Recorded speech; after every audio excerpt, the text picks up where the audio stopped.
Congressman Jim Jordan of Ohio. He chairs the House Judiciary Committee. And in fact, any police reform bill in many ways would begin in his committee. Congressman Jordan, welcome back to Meet the Press. Good to be with you, Chuck. Let me start with what we saw. Senator Tim Scott, let me put up a quote, what he said. He said, "We've been here too many times before.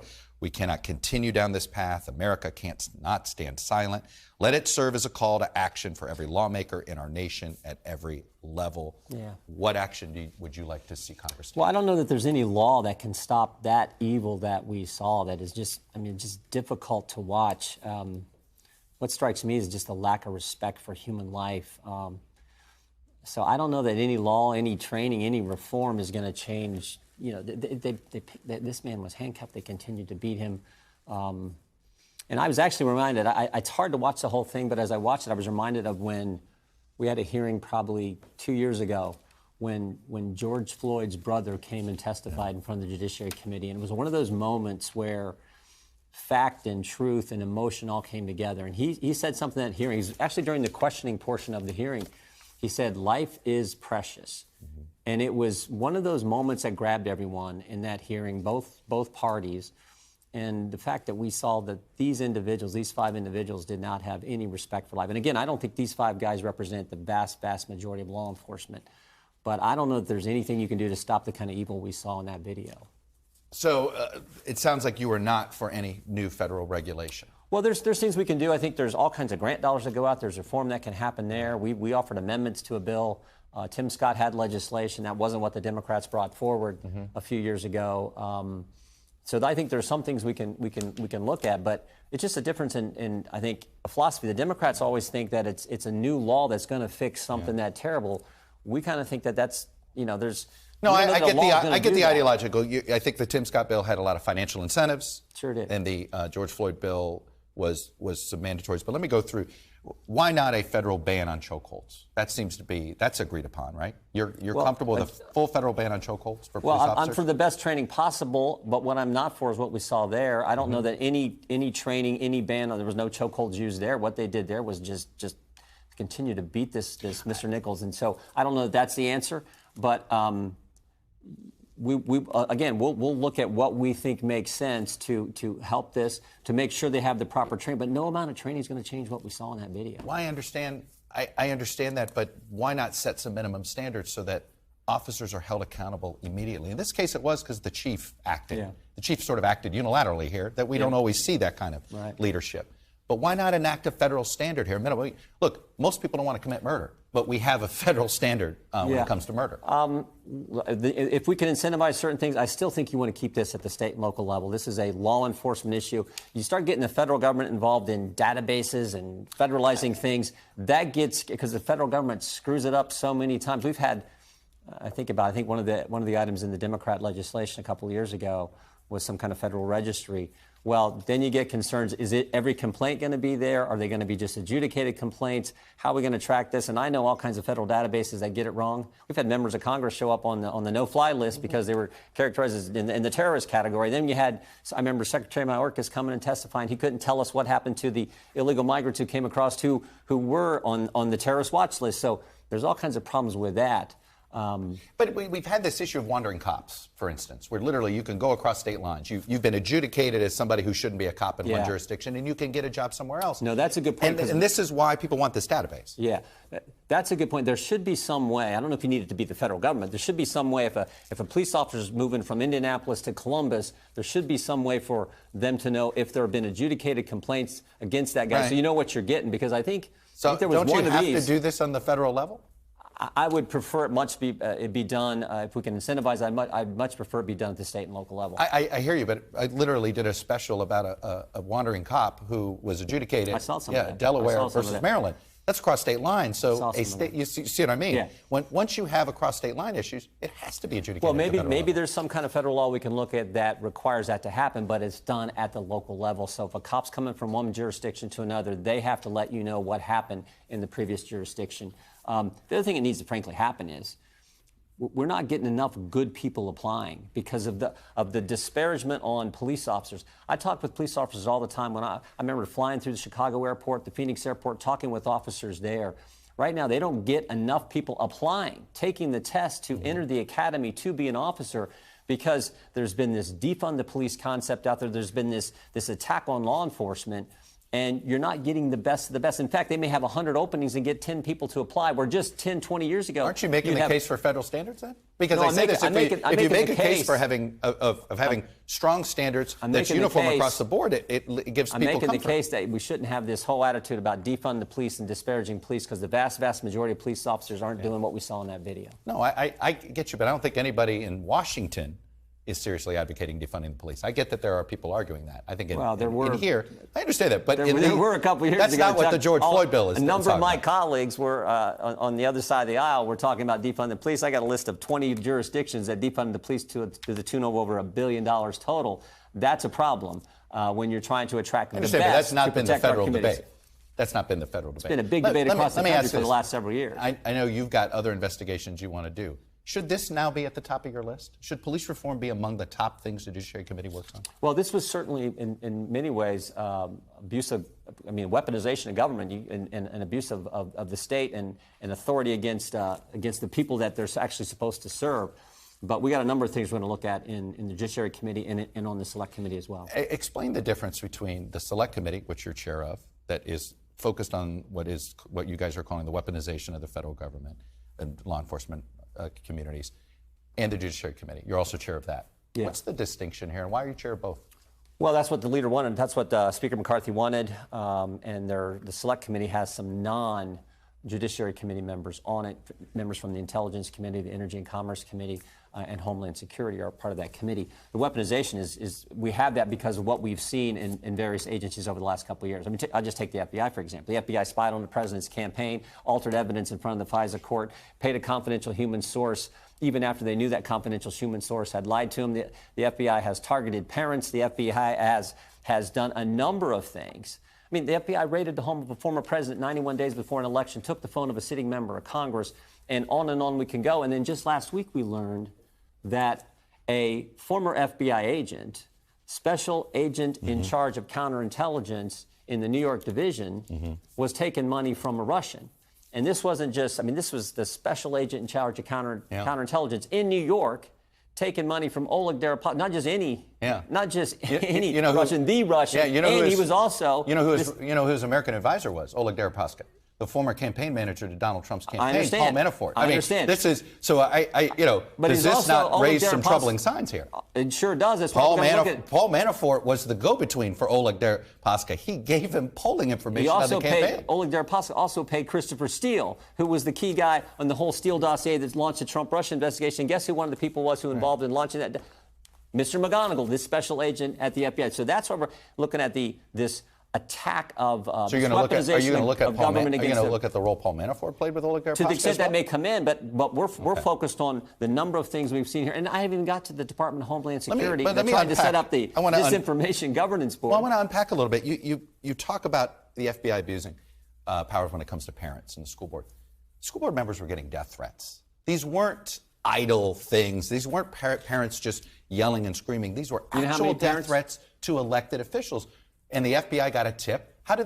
Should they not look into a death threat when an elected official gets a death threat? School board writes a letter on September 29th. 5 days later, the Attorney General of the United States issues a memorandum to 101 U.S. attorneys' offices around the country saying, set up this line that they can report on. 16 days later, Chuck, the FBI sends out an email to agents all across the country, say, put this designation on parents, report it on the snitch line that the Attorney General set up. So all that happens, think about it, September 29th, October 4th, October 20th of 20, that all happens in 22 days. When have you ever seen the federal government move that fast? 25 parents, whistleblowers. There were actual death threats. Congressman, literally, Chuck, but let me just finish this. 25 parents get reported on that snitch line. They all get investigated. FBI shows up at their door. Guess how many have been charged?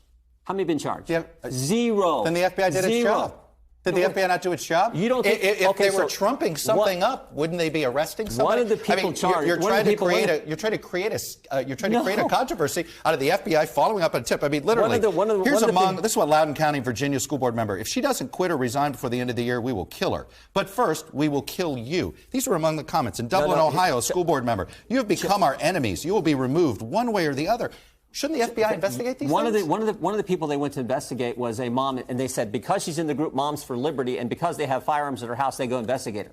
You get investigated in America for that? They show up at your house? Now, you don't think that has a chilling impact on other parents? So there's a school board meeting tonight. Mr. Jones is thinking about going and talking at the school board meeting, and then he says, you know what, maybe I won't go, maybe I won't speak up, because I know Mrs. Smith had a visit from the FBI last week. The chilling impact on First Amendment free speech is what we care about. This committee is about protecting the Constitution, in particular, the First Amendment. You know, many of the things you want to investigate, when I look at them in isolation, I think they're fair targets. I think they're fair things for you to be questioning. The problem that, when you look at it, is you want to talk about the weaponization of the Justice Department. You don't want to look at anything that happened during the Trump years.